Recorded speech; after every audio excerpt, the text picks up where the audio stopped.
জুমার দিনে দুই আজান দেওয়া হানাফি মযহাবের মত, হানাফি মযহাবের মত। শুধু হানাফি মযহাব না, আরো অনেক অনেক মযহাবেই দিয়ে থাকে, হাম্বলীরাও দিয়ে থাকে। কিন্তু এক আজান দেওয়া শাফি মযহাবের মত, এটি ভুল কথা। শাফিরাও হইতে পারে দুই আজান দিতে পারে। আহলে হাদিস উলামায়ে কেরাম অধিকাংশ আহলে হাদিসকে অনেকে শাফি বলে, এটা ভুল কথা আসলে। জি, আহলে হাদিসের কোন ইমামের অন্ধ মুকাল্লিদ নয়। ওসমান রাদিয়াল্লাহু তাআলা আনহুর সময় দুই আজানের প্রচলন হয়, সহিহ বুখারী 952 নম্বর, মাশাআল্লাহ হাদিসে পড়েছেন। কিন্তু আব্দুল্লাহ বিন উমর রাদিয়াল্লাহু তাআলা আনহু প্রথম আজানকে বেদাত বলেছেন। মুসান্নাফ আবি শাইবা, না মুসান্নাফ ইবনে আবি শাইবা ভুল নাম লিখেছেন, 5ম খণ্ড এত নম্বর। এখন আমাদের করণীয় কি? দ্বিতীয় আজান কখন দিতে হবে আর এক আজান কখন দিতে হবে? জি, প্রথম কথা যেখানে আমাদের করণীয় কি, আমরা দুই আজান দিব না এক আজান দিব? এই ক্ষেত্রে কেউ যদি দুই আজান দেয় তাহলে খলিফা রাশেদ উসমান রাদিয়াল্লাহু তাআলা সুন্নাত, সুতরাং সেটি বেদাত নয়। নবী সাল্লাল্লাহু আলাইহি ওয়াসাল্লাম আলাইকুম বিসুন্নতি ওয়া সুন্নাতিল খুলাফায়ে রাশিদ বলেন, বেদাতুল খুলাফায়ে রাশিদ, খুলাফায়ে রাশিদের আমলকে বেদাত বলেন, সুতরাং সেটিও সুন্নাত। কিন্তু তার চাইতে উত্তম হচ্ছে রাসূলুল্লাহ সাল্লাল্লাহু আলাইহি ওয়াসাল্লামের সুন্নাত, প্রথম খলিফার সুন্নাত, দ্বিতীয় খলিফার সুন্নাত, তাদের আমলে এক আজানই ছিল। তারপরে দ্বিতীয় আজান যে চালু, দ্বিতীয় আজান মানে পরে চালু হওয়ার দিক থেকে দ্বিতীয় আজান, কিন্তু সময়কালের দিক থেকে ওই আজানটি কিন্তু প্রথম আজান। দ্বিতীয় আজান বলা হয়েছে ওসমান রাদিয়াল্লাহু তাআলা আজানকে, সেই আজানটি অনেক আগে দেওয়া হতো, জুমার খুতবা শুরু হওয়ার 2 ঘন্টা হয়তো দেওয়া হতো, এইরকম হইতো আসলে, যাতে করে লোকেরা হাট বাজার, জওরা নামক একটি বাজার ছিল মদিনায়, হাট, সেখানে জুমার দিন হাট লাগতো, সেখান থেকে লোকেরা যাতে করে আজানটা শুনে চলে আসে, কারণ মসজিদের আজান তারা শুনতে পাবে না, হই হই হই করছে, হট্টগোল হচ্ছে এতে হাটে বাজারে। তারপরে বাড়ি আসবে, বাড়ি আসার পরে গোসল করবে, গোসল করার পরে প্রস্তুতি নিয়ে তারপর মসজিদে আসবে। তাহলে যথেষ্ট সময় আগে দেওয়া হইতো। যদি যথেষ্ট সময় আগে দেওয়ার প্রয়োজনীয়তা বোধ করে যে লোকজন অনেক, এই মসজিদের মুসল্লি অনেক, মুসল্লি এলাকায় শুধু একটি জুমা মসজিদ এবং এক আজান দিলে অনেকে এসে জামাত পাবে না বা খুতবা পাবে না, সুতরাং দ্বিতীয় আজান মানে প্রথম আজান কমপক্ষে 1 ঘন্টা আগে যদি দেয় তাহলে খলিফার সুন্নাত কমপক্ষে। আর হানাফি মযহাবের মসজিদে অথবা অনেকে যে কাজটি করেন সেটা হচ্ছে যে দুই আজানের মাঝখানে 2-3 মিনিটের সময় 2 রাকাত নামাজ পড়া মুশকিল। এই আমল এক সময় হারমাইন শরীফে মক্কা মদিনায় ছিল, কারণ বেদাতিরা তুর্কি আমলে তারা বেদাতিরা চালু করেছে, সেসব সংস্কার করাটা এত তাড়াতাড়ি সহজ ছিল, যার ফলে এটা চলতে চলতে আমরা যখন লেখাপড়া করেছি আজকে থেকে 15 বছর আগেও, 10-15 বছর আগেও এইরকমটাই ছিল। তারপরে আলহামদুলিল্লাহ এই সৌদি সরকার জাযাহুমুল্লাহ খায়ের, সালাফি সরকার, কোরআন সুন্নাহ অনুসারী, তাদেরকে আল্লাহ উত্তম বদলা দান করেন, এখন সুন্দর করে দিয়েছেন। এখন ঘন্টাখানেক 1 ঘন্টা 1 ঘন্টা আগে প্রথম আজান হয়ে যাচ্ছে। তো যারা প্রস্তুতি নেওয়ার 1 ঘন্টার মধ্যে প্রস্তুতি নিতে পারবে, তারপরে এসে জামা মসজিদে শরীক হতে পারবে, এতে যুক্তিকতা রয়েছে।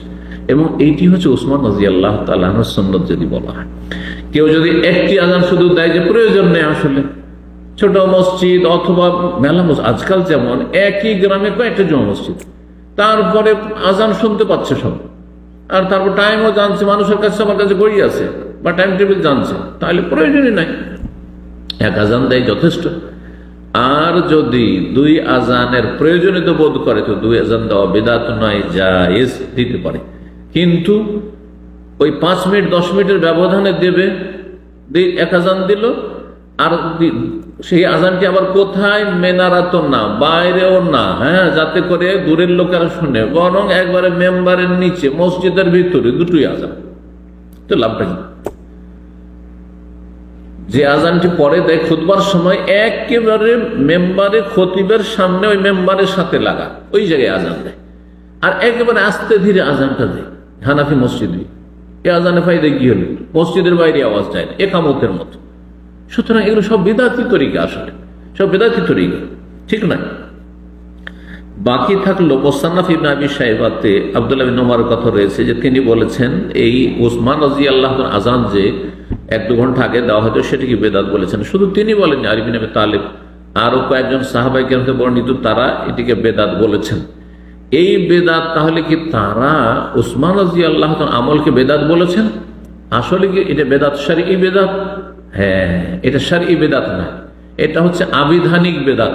ঠিক ওই রকমই যেমন ওমর রাদিয়াল্লাহু তাআলা আনহু তারাবির 30 দিনের জামাত চালু করলেন, আর চালু করার পরে জামাত চলছে, উবাই বিন কাব রাদিয়াল্লাহু তাআলা ইমামতি করে সালাত পড়াচ্ছেন তারাবির, আর তিনি ঘুরতে দেখতে এসছেন যে দৃশ্যটা কেমন, দেখি তো কেমন জামাত হচ্ছে। তিনি কিন্তু জামাতে শরীক না, আর দেখার পরে নিজে প্রচলন ঘটান, নিজে প্রতিদিনের এই তারাবি চালু করলেন। রাসূলুল্লাহ সাল্লাল্লাহু আলাইহি ওয়াসাল্লাম আমলে মাত্র 3 দিন তিনি পড়িয়েছিলেন জামাত করে, বাকি একা একা সাহাবায়ে কেরামগণ নবী সাল্লাল্লাহু আলাইহি ওয়াসাল্লাম সবাই একা একা তারাবি পড়তেন, কিয়ামে রমাদান পড়তেন। নবী সাল্লাল্লাহু তার কারণও বলেছেন যে এত সুন্দর লেগেছে 3 দিনের বেশি আমি পড়লাম না, আল্লাহ আমাকে ওয়ালাকিন খাশিতা ইউক্তাবা আলাইকুম, আশঙ্কা হচ্ছে, ভয় হচ্ছে যে তোমাদের ফরজ না করে দেওয়া হয়, ওহীর জামানা, ওহী দরজা খোলা আছে। ওমর রাদিয়াল্লাহু তাআলা আনহু দেখলেন যে ওহীর দরজা বন্ধ হয়ে গেছে, সুতরাং এখন 30 দিনের জামাত চালু করে দিন। নবী সাল্লাল্লাহু আলাইহি ওয়াসাল্লাম এটা খুব পছন্দনীয় কাজ ছিল, কিন্তু করেননি, একটা বাধা ছিল, বাধা নেই। এখন 30 দিনের নিয়মিত তারাবির জামাত চালু করেছেন, নিজেই চালু করছেন, আবার নিজেই কি মন্তব্য করছেন, নেমাতিল বিদআতু হাযিহি, প্রসিদ্ধ প্রসিদ্ধ এই riwayat, নেমাতিল বিদআত সহিহ বুখারীতে রয়েছে। এই বেদাত কতই না সুন্দর বেদাত, নেমাতিল বিদআতু হাযিহি, কতই না চমৎকার বেদাত। নিজের আমলকে নিজেই বেদাত বলছেন ওমর রাদিয়াল্লাহু তাআলা আনহু। এটা কি শরীয়তের বেদাত, সুন্নতের মোকাবেলায় বেদাত? না, এটি হচ্ছে আবিধানিক, লোগাবি, ভাষাগত বেদাত, শরীয়তের বেদাত নয়। কারণ রাসূলুল্লাহ সাল্লাল্লাহু আলাইহি ওয়াসাল্লাম খুলাফায়ে রাশিদিনের আমলকে সুন্নাত বলেছেন, সুতরাং শারআন এটি বেদাত নয়। হ্যাঁ, আবিধানিক বেদাত মানে নতুন, এর মূলটা মজুদ রয়েছে, অর্থাৎ 3 দিন নবী সাল্লাল্লাহু আলাইহি ওয়াসাল্লাম জামাত করেন, এর বৈধতা সুন্নাত এটি প্রমাণ করে দিয়েছেন, সুতরাং শরীয়তে আপন জায়গায় সেটি সুন্নাত। কিন্তু আমি যে 30 দিন চালু করলাম, এটা শাব্দিক অর্থে বেদাত।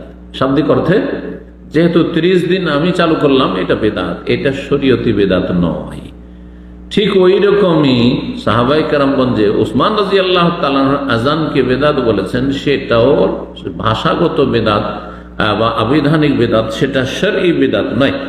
যারা কেউ কেউ বলেছেন যে বেদাত এটি, তাদের ধৃষ্টতা এটি। খোলাফায়ে রাশিদিনের আমলকে শারআন বেদাত বলা, এটি হচ্ছে বাড়াবাড়ি, এটা মোটেই ঠিক নয়। জি, যেমন সেখানে বাজ রাহিমাহুল্লাহ, সেখানে হোসাইন বলেছেন, অবশ্য আলবানী রাহিমাহুল্লাহ বলছেন এক আজানই যদি যথেষ্ট হয়, দ্বিতীয় আজানের কোনো প্রয়োজন, একেবারে প্রয়োজন না হলে দেবেন। কিন্তু সেখানে হোসাইন, সেখানে বাজ বলছেন যে না, আজান 2 আজান দিতে পারে, এটি খোলাফায়ে রাশিদের সুন্নাত। জি, খলিফায়ে রাশিদের সুন্নাত।